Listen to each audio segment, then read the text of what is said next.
Welcome to Leslie's Pool School. I'm Phil O'Haver, and with me I have John Martin. Hello. Together we have over 30 years experience in the swimming pool industry, and we've been receiving a lot of questions lately on our Leslie's blog on numerous things in the pool business. In this segment of our Leslie's Pro Tips, we'll be talking a little bit more about how we clean filters and how often we should replace these filters, and particularly cartridge filters that are out there. So with that said, John, did you want to talk a little bit about that? I do, although I wish you'd stop saying the 30 years thing because it makes me feel old. There we go. We're both ancient. All right, so let's talk about cartridge filters.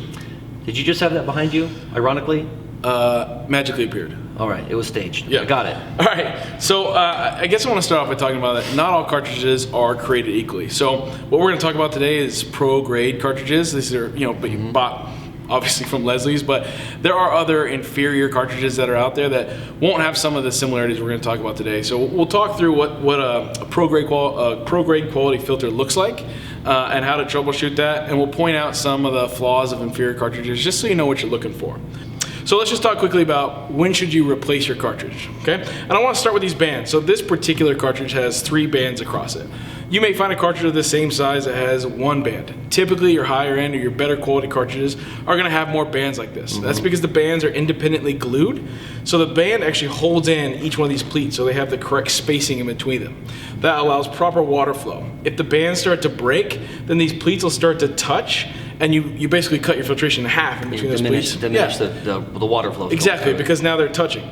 Now, if you see a single band broken, and Phil and I've talked about this a lot, if you see a single one broken, that doesn't mean you need to replace the cartridge. It's not like the wear indicator on your brakes. You hear it, you need to replace them right away. But what it does tell you is that cartridge is degrading, and that you should soon replace those cartridges. So, good rule of thumb is, I see a band break, next time I'm gonna go, I'll put the filter back together. Next time I go clean that filter, I know I need to replace it, so I need to start saving up or shopping around to find these cartridges, so when I clean it again, I can replace it. Shopping around with Leslie's. Of course, shopping around with Leslie's. Now, if you look at the bands and 20 or 30% of the band is broken, you've got too much degradation on that cartridge. It needs to be replaced. So let's move on from the bands and let's talk about the actual media here, the material.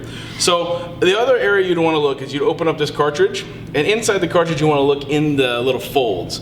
If in there it's starting to fray, or if it looks kind of like literally like hairy, like the fibers are coming apart, that's a sign you need to replace this cartridge. Water will wear through this. You're talking about this thing is under pressure. As water passes through it, it's going to damage this. And if you don't believe me, drive out to the Grand Canyon. Water did that. Yeah. So that's a believable story. Yes, it is believable. So it will damage your cartridge over time, and they're not designed to last forever. Okay? Right. So if you see that sort of degradation, you need to replace it. The other thing to look for is if the cartridge won't come clean.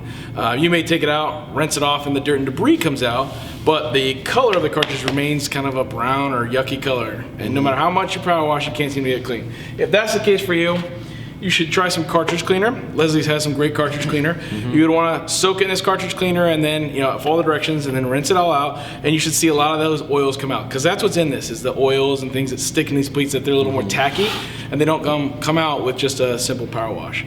I'd also note that if you're using an enzyme product like Perfect Weekly, that'll actually break down those oils and will extend the life of your cartridge. So we talked about the pleats, we talked about the coloration.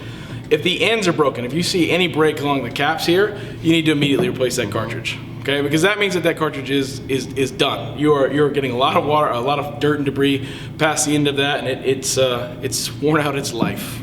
The other thing too on the cartridge as well, keeping in mind that over time these things will start to compress on you a little bit over time with all the pressure. Maybe not this one.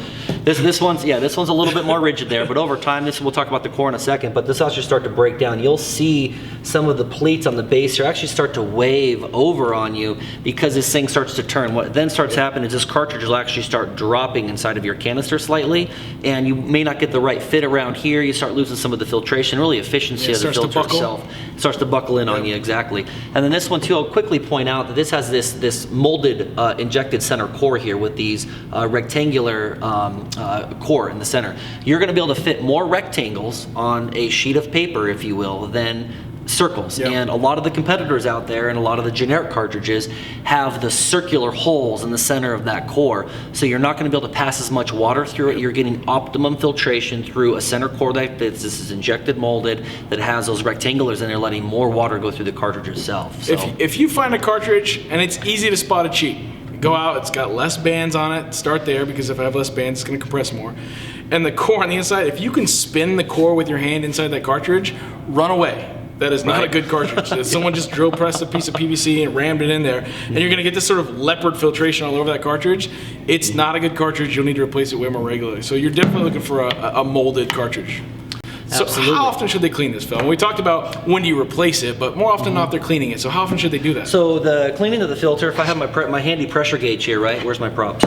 So we've got the actual pressure gauge. This is a very key instrument in that backyard pool environment there. So this guy here is the only thing that really tells you how often you need to clean the filter. So, you know, my next door neighbor one time said that his pressure gauge hadn't worked in over 10 years. And I'm like, oh, how do you know when to clean the filter? Right. You know, how do you know how dirty it is? Yes. So, yeah, so this guy here, this is one of the Leslies.